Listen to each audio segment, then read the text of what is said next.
A progression of our hip extension flexion series on the Swiss ball is to progress up into a life movement pattern, which is the squat movement pattern, which uses our glutes. Now, a lot of people have a lot of problems with squats. A lot of people have a lot of problems with overusing their quads, and we need to some way to find a safe and progressive way of teaching them good biomechanics for the squat before we load them with barbells or dumbbells or kettlebells. So one of the versions that we can do as a progression from the hip extension series is the Swiss ball squat on using the wall.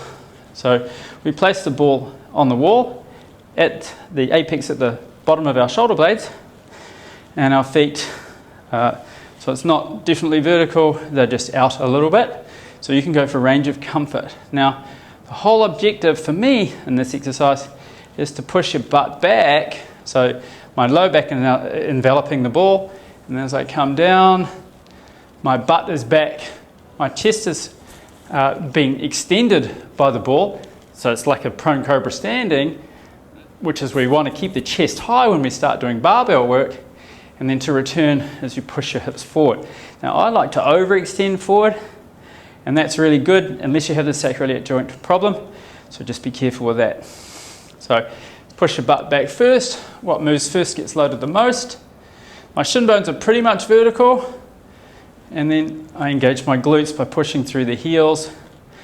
Next, I can push my knees out and on the way down and keep them pushed on the way up. So we don't have so much of an issue with stability. We don't have an issue with danger with a barbell on our shoulders, and we have the wall that gives us stability. The ball gives us a little bit of proprioception instability, but overall it's being a friend by keeping the chest up and then forward. Now note, I did say that the shin bones are vertical. More, I want to emphasize the butt going back.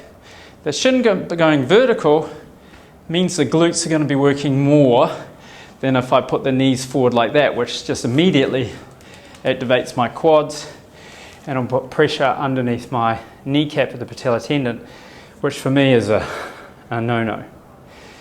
When we move on to squats with a barbell, it's almost impossible to keep the shin bones vertical.